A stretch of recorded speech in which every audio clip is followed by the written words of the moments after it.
Salam sejahtera dan selamat petang ya. Jang je di order dekat Shopee, selamat diterima ya. Tengok macam tak ada masalah apa-apa ni, okey ni. Jarum nampak tu berjalan. Ni tachymeter ni pun okey, dah check dah tadi. Jam perbaru, plastik pun tak koyak lagi. Belakang tengok belakang. Belakang perbaru, plastik pun ada. Ni baru betul ya.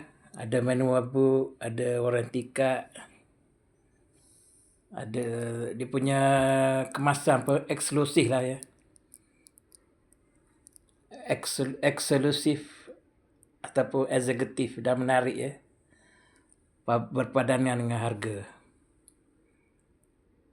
Terima kasih kepada seller ni dan Shopee.